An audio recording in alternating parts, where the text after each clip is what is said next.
বন্ধু কালকে নিমাইতে কল দিছিল, তা ওদের যে পূজা শুরু হয়েছে ওখানে গেলাম।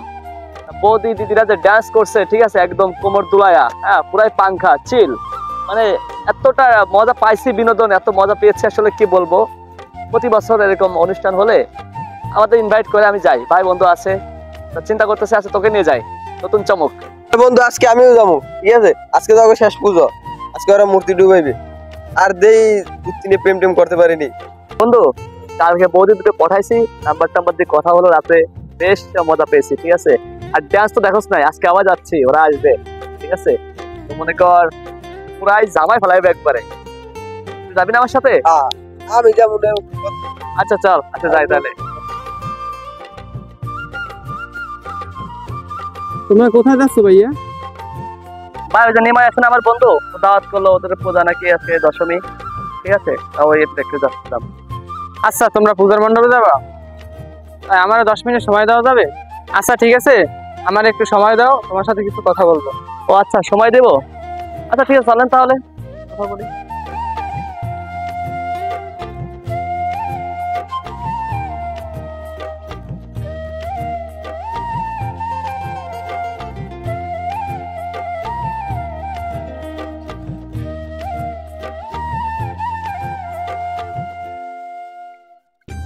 আসসালামু আলাইকুম। ওয়ালাইকুম আসসালাম। কি অবস্থা ফাহাদ? আমাকে এত তাড়াতাড়ি কল দিলা যে?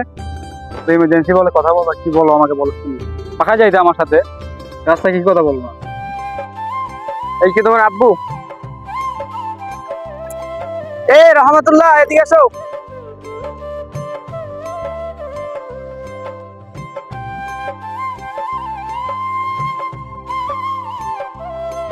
ফাহাদ এটাকে ডাকলা কেন?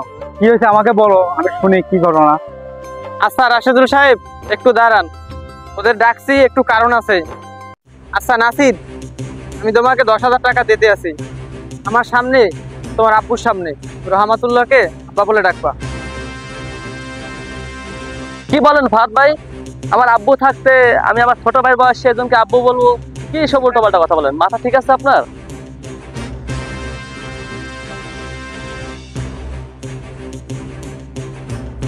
20,000 কেন, 50,000, 1,00,000, তো 1,000 টাকা দেন আপনি আমাকে, তাও আমি আমার বাবাকে আর একজনের কাছে ছোট করতে পারবো না, বললে হলো। টাকায় কি সবকিছু হয়ে যায় নাকি ভাই? বাবার সামনে যদি আমি আর একজনকে বাবা বলে ডাকি, তাহলে আমার বাবা কি, আর বাবার মুখ থাকবে, আর বাবা ছোট হয়ে যাবে এখানে? হাত ভাই, আপনি কিভাবে কথা বলেন? বাপের সামনে তো ছেলেকে অন্য একজনের যদি বাবা বলতে ডাকেন তাহলে কেমন লাগে বাপের? আপনি জ্ঞানী মানুষ হয়ে কিভাবে এই কথাগুলো বললেন?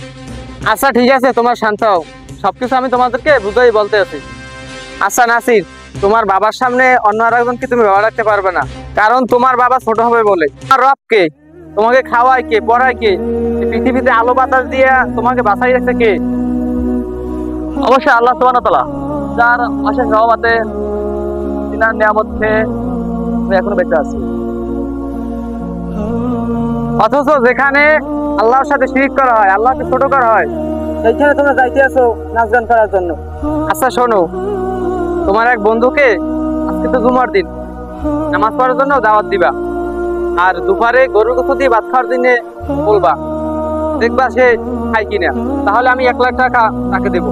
টাকা কেন ভাই, ওকে হাজার হাজার লাখ লাখ টাকা দিলে ওরা তো আমাদের সাথে আসবে না, নামাজও পড়তে আসবে না, গরু মাসে ভাতও খাবে না, কারণ ওরা তো হিন্দু, আমরা মুসলিম, ওদের ধর্মের নেতৃত্ব আলাদা, কেমনে আসবে তারা? আচ্ছা তুমি বললা ও হিন্দু আর আমরা মুসলিম, এই কারণে ওরা আসবে না, তুমি কি করে ওদের পূজার মণ্ডপে যাবা?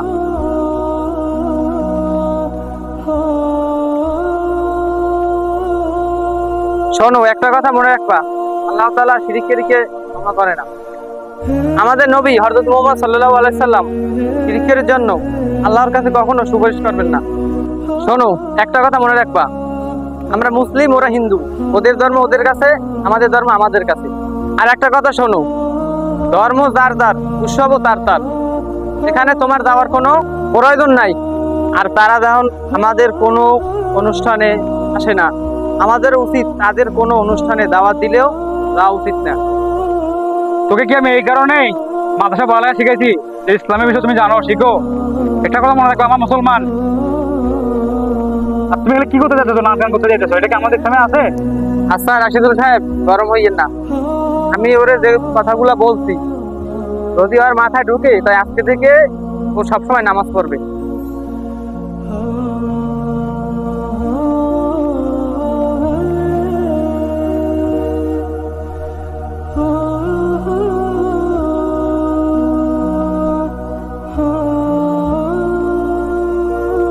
আসলে সাদ ভাই, আমরা মুসলমান ঘর জন্ম নিলে কিন্তু মুসলমান হওয়া যায় না, ঠিক আছে? আমরা কিন্তু নামে মুসলমান। আমাদের এমন একটা পর্যন্ত হয়ে গেছে যে হিন্দুদের সংস্কৃতি গুলো ফলো করি, খ্রিস্টানদের সব সংস্কৃতি ফলো করি, ঠিক আছে? এটা সেটা সবকিছু ওদের ফলো করি, কিন্তু আমাদের ইসলামে এর সাথে নীতি রীতি নিয়ম কানুন আছে, এগুলো আমরা একটা বারও দেখি না, ঠিক আছে? কি বলবো, এতটা হতভাগা আমরা আসলে ভাই, বুঝছেন? যাই হোক, ভুল করে ফেলছি আমার জীবনে, আসলে কি বলবো জানি না, আল্লাহ মাফ করবে কিনা। আচ্ছা শোনো, তুমি যদি সঠিকভাবে তওবা করো আর যদি শিরিক না করো, আল্লাহ তাআলা অবশ্যই তোমাকে ক্ষমা করবে। আচ্ছা রাশিদুল সাহেব শোনেন, প্রত্যেকটা বাবা মার উচিত তার ছেলে কোথায় যায়, কি করে না করে সবকিছু খোঁজ খবর রাখা। আর সে জাহান্নামে একা যাবে না, সাথে আপনাকেও নিয়ে যাবে। আচ্ছা ঠিক আছে, এখন থেকে 5 ওয়াক্ত নামাজ পড়বা, ভালো পথে চলবা, ঠিক আছে? আচ্ছা ঠিক আছে, যাও তাই, হ্যাঁ?